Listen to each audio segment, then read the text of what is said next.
Have you got some fun planned for us, Grandmama? Well, I really have. Now, today I am going to make some dressing. It's getting time for Thanksgiving, fall, and when you just want that comfort food. And today I'm going to show you how I make my gluten-free dressing. Now, the recipe that I'm going to give you is going to be for traditional, and I'm going to give it to you for gluten-free. So, but this is a delicious, delicious recipe. Even this is how I have always made my dressing, the traditional way with your self-rising cornmeal, your with gluten in it. So, but today I'm going to make gluten-free cornbread, and I'll also give you the ingredients for the regular traditional. Now, I make my dressing different from, I've only ever heard of one other person to make dressing like I do. When we were in the restaurant, we used to cater a lot when we had our restaurant in Warner Robins. And every Christmas and every Thanksgiving, we would cater like, oh goodness, I don't know, 5 or 6, 7 different groups on the base. And some of those would have as many as 200 people in them. And so we had to make a lot of dressing. And we, my cook that I had, Bernice, and I came up with this recipe. So it is made with hush puppies. That was the easiest way for us to do it. We said, let's try this. And she and I were in such sync till I could be thinking about how to do something, and she would be thinking about it. We had not mentioned it. I could walk into the kitchen out of the dining room and I'd say, Bernice, what do you think? She'd say, and she would repeat what I was thinking. So that's how in sync we were as far as food and recipes.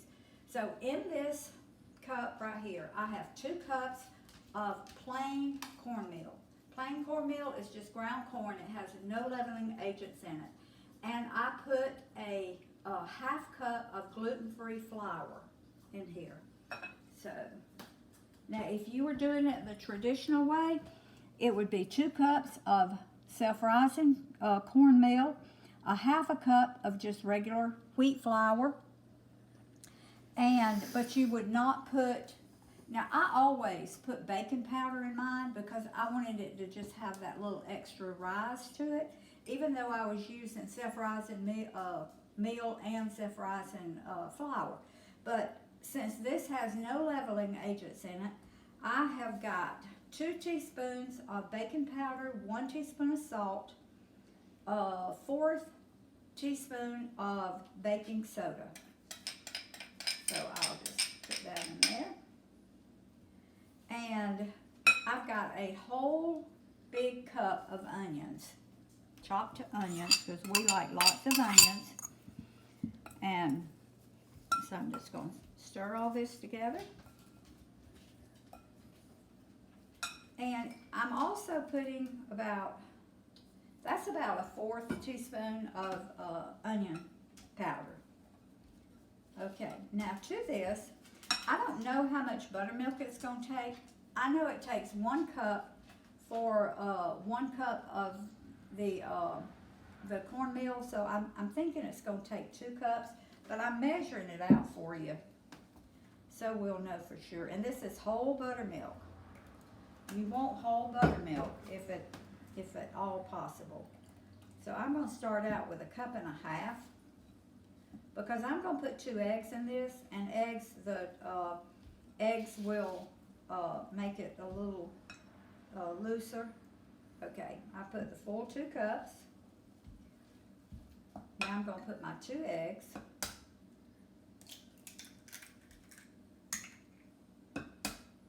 And this is the best hush puppies. Oh, they are so good. Sometimes I put a little like stevia in them, a little sweetener. I don't know that I'm going to do that this morning because I'm making dressing with it. So I don't think I am. And this is a recipe, this is one of those things that when I get my dressing made, then I will put a little bowl. I told y'all on a video the other day, I always put a little bowl in the microwave and I cook it for about 30 seconds. And that way I can tell how the seasonings are in it, how they, if I need to add more seasonings, more of this, more of that.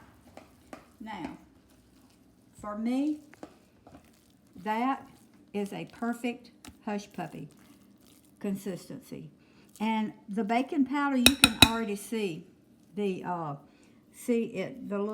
it's trying to rise. It's got little bubbles in it. So I've got my grease hot behind me, and I cook my hush puppies in my little fryer behind me, like y'all have seen me cook a lot of things. Honey, if you'll come over on this side. And I just take a little ice cream scoop and I cook them on 350. And my grease is already hot. So it doesn't matter to me what they look like because they're going in dressing. But you want to see down in there, baby? Mm-hmm. Okay. But if you were trying to make just some to put on the table, you would dip that ice cream Scoop in water. in water just like you do when you're scooping ice cream. But this way, You don't really care. I don't care what they look like because I'm going to mash them up and put them in dressing anyway. All right. Let me turn this light on so we'll have more light. Now, if you don't believe the hush puppies make a difference, you just try 'em. The brown crust on these hush puppies, I'm sorry, baby. we just got a good view of your hand. I'm sorry. I had to get a little bowl out. It's all right. So, I'm not sure what I mean when I say I have a little thing of water. I dip my little thing of water, my little scooper in water here. Mm-hmm. And that makes your hush puppies come out and they'll be much prettier. I'll show you what I'm talking about in a minute. But I want you to look at that. But these oily crust on the hush puppies make such a difference in the taste of your dressing. You won't believe it if you try it. And how I've got much this set difference it on makes. 350. So I'm just going to let them cook. And I've got my paper towel in my bowl right here. I'm going to drain them real good on this paper towel. And I don't think that bowl, let me get another bowl. That bowl's not going to be big enough. And how big a pan of dressing are you expecting to make out of this amount of meal? Well, You just waiting to see? we're going to see. Okay. Now, like when I'm making for the family, like the big family, my whole family at Thanksgiving, I'll do 8 cups of cornmeal, like 2 cups of flour. Like this one, I will I doubled this recipe for what I just do for us. But, all right, I did 2 cups, so that quadruples the amount that, if you want to make a huge pan full, like one of those big aluminum pans, you would quadruple it. You would do like 8 cups of cornmeal, 2 cups of flour, then everything you would quadruple, except my eggs. Now, I would only use 4 eggs. I used 2 in this, but I would only use 4, even though if I quadrupled it.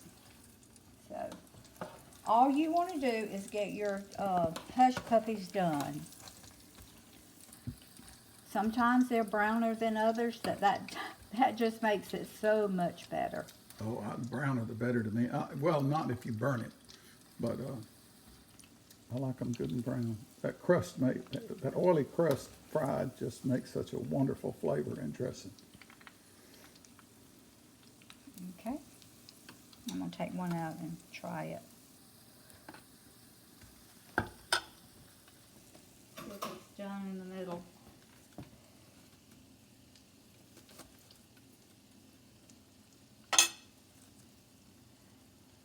It's not quite done in the middle, so I'm going to put that one. Let me get a shot. It's not done. Let me find it. It's hot. Oh, it's burning your fingers. Yes. Oh. Yes, it was burning my fingers. Doesn't take you long to look at a hot hush puppy, does it? No. But I always take one out, cut it open, and these I can tell are already real airy, which is what we love. We hate a packy hush puppy. Yeah. And so these are real airy, and that's what we like, and that's what it takes to make a good hush puppy. That's what it takes to make good dressing.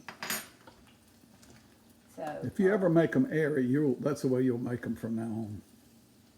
Rose mentioned Bernice, the cook. She was such a wonderful person.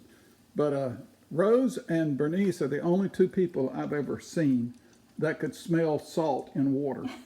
They cooked in big 5-gallon containers on the gas stove. because we had a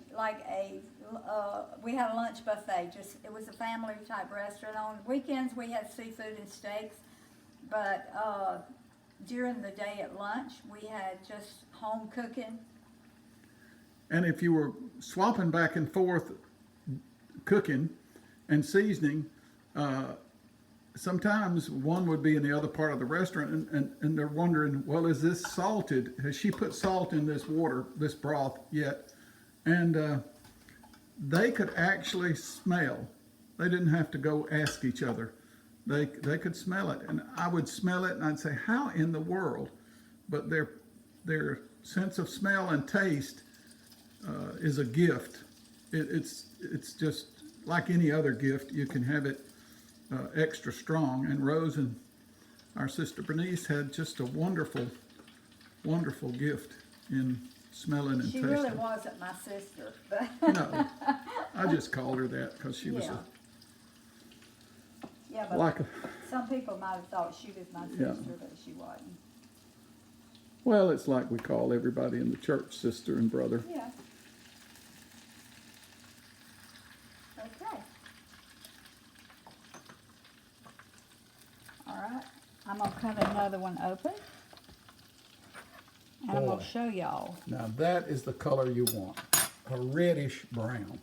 Now look at that. Yeah. That is a gluten-free hush puppy right there. You can see the airiness in there. But it's the baking powder that you put in that makes it airy, isn't it? Yeah. Well, I don't know all these things, but Yeah. I hear enough from you through the years to be dangerous. Taste that. Oh, I can do that. That was so good. Oh yeah. That was good. Now Oh yeah. that these have drained, I'm gonna put them in my bowl. That's hot. Delicious. This is what I'm gonna mix my dressing in, is that big bowl. So I'm just gonna keep cooking these hush puppies until I get them all done. I've shown y'all how to do it. Let me call a timeout.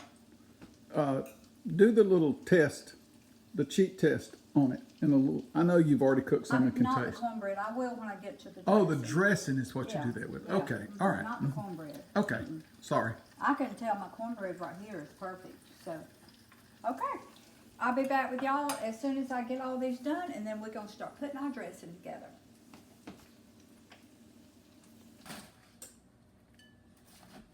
So you turned a bowl of cornbread mix into a bowl of hush puppies. Is that right? Yep. Now, this is the way I make my dressing. Now, I'm telling you, it's different from anybody else. I don't use sage. I don't use thyme. I don't use other seasoning. I don't use poultry seasoning. We don't like any of that. None of my family likes that. So I'm going to show you. Mine is just a basic dressing with very few ingredients. I'm not going to put raw onions because I've already got my onions in my hush puppies. Now, to this is 4 cups of broth. And 3 cups of this is chicken broth that I used this morning, and there's butter. You'll see the butter. But these hush puppies are going to melt that butter.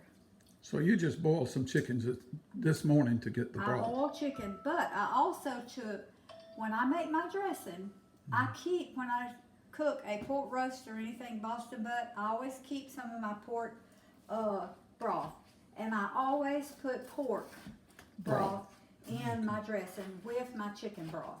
About half and half, or No, about this was about a cup of, it's 4 cups of broth, 3 cups of chicken, 1 cup of pork. Okay. So, about a fourth as much. It does make a difference in the Oh, flavor. it makes a big difference. And I put a half a stick of butter in here.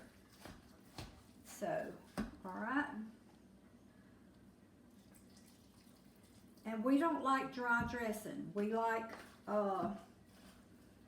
real moist dressing. That's the reason I cook it in the microwave, is to see what the texture of my dressing is going to be. So, okay, what I have added in here now is, and I'm going to put the rest of this broth, When you say cook it in the microwave, you're talking about your sample. my little sample. Oh, okay, That I'm gonna okay, do. okay. Yeah, my little sample. I always cook it in the microwave to see what the texture is going to be. And whether it's moist enough, whether I got to add more broth. Okay. I got it and I don't put celery in mine. We love celery, but not in dressing. So, I don't put celery in it. Now to this, I'm gonna add 3 eggs. Now I had 2 eggs in my hush puppy mix, but I'm adding 3 eggs to my dressing. 3 raw eggs.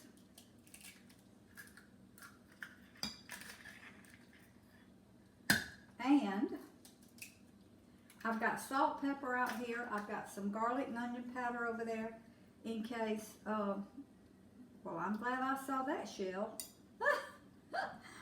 Or somebody would have got a shell. Now I'm going to freeze some of this dressing. We're having company tomorrow night. So I'm making it for that. Plus, it's too much. I always make too much dressing so I can freeze a pan. All right. It's always great to just be able to fry a few pieces of chicken and go to the freezer and get you some dressing out that you Yep. froze. Yep. All right. I usually get into this with my hands. And I'm probably going to do that because my hands are clean before I get through. Now, most people use this. Cream of chicken soup. Let's take a look at it.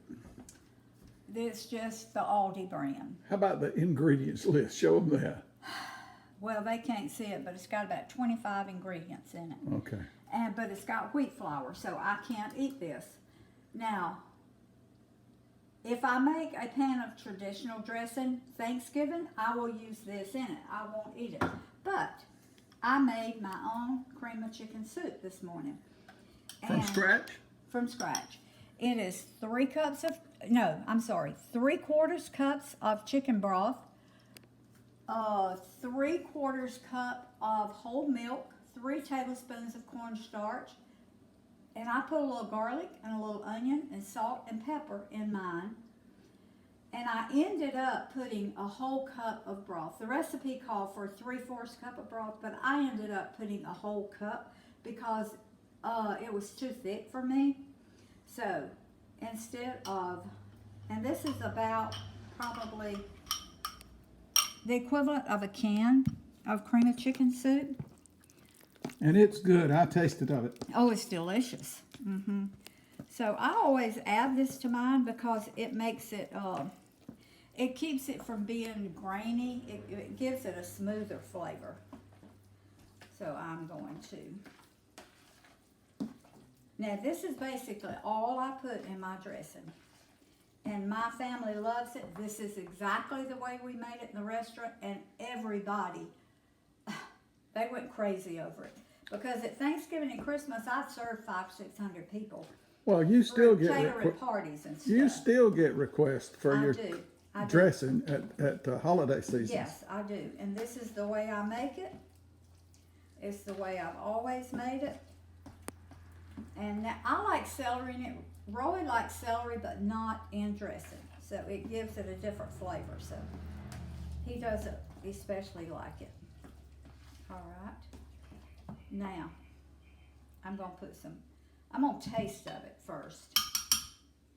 I'm just going to use this spoon because I want to see what. And I know it's got eggs in it. That's all right. Oh, my. Mmm. Mmm. Go ahead and cook it just to show them. I'm going to. Okay. But I wanted to see how the seasoning was. Yeah. Okay. That is so good. I think I'm going to put a little bit of onion powder in it. Just a little bit. Mmm. That is so good. All right. Now, this is what I do. Oops. I take a little bit out. Like that. This is her cheat test. And I put it in my microwave. And I put it on 30 seconds. And while that's good, I'm going to get another spoon. Get a couple of spoons. I'm not going to double dip because we're having company. And I'm not going to do that. So, I like to clean up as I go. My mom always taught me that. Honey, clean up as you go. And when you get through, you'll have a clean kitchen. And that's what I do. I don't like a messy kitchen. Now, I've got a whole bunch of dirty dishes over here, but that's because as I'm emptying them out. And I'll just stick them in the dishwasher. All right, let me see. Not quite done enough yet, is No, it? I'm going to do it 30 more seconds.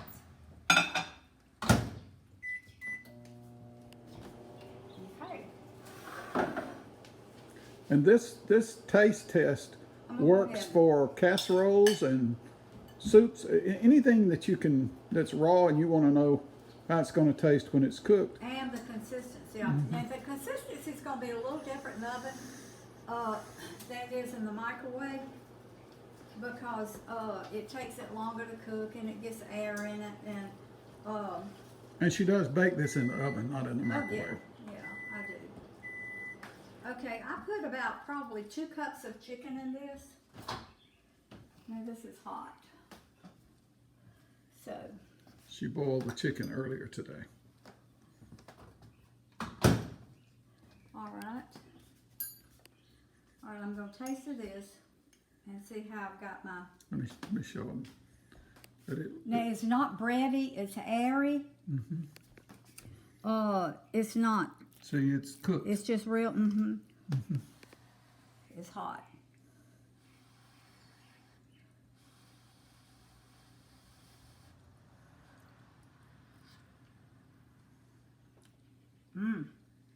It doesn't need any more salt. I'm going to put more pepper.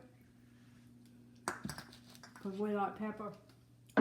You want to taste, honey? Yeah. It's hot now. Be careful. It's hot.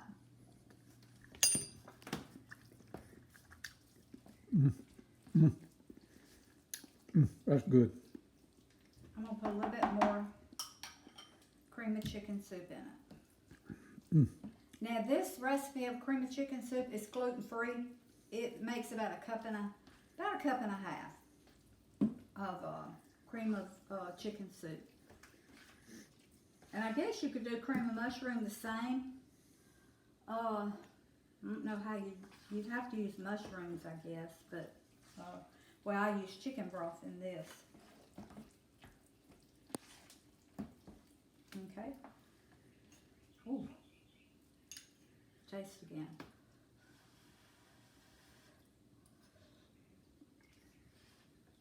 Does it need anything? I don't think so.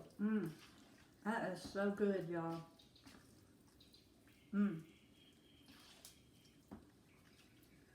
That is delicious. So, now I'm going to this is the pan I'm going to cook it in for tomorrow. And I'll spray it real good. Sometimes I melt my butter in it and then just pour it over in there. So, I'm just going to get enough out for us to have tomorrow night.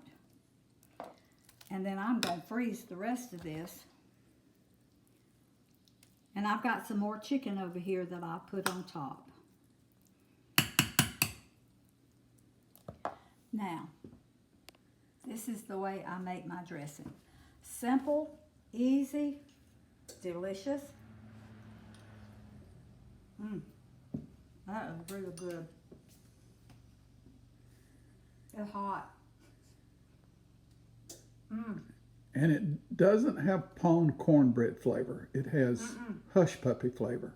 No, sometimes when I make cornbread in the oven, it has a little bitter taste. This has none of that.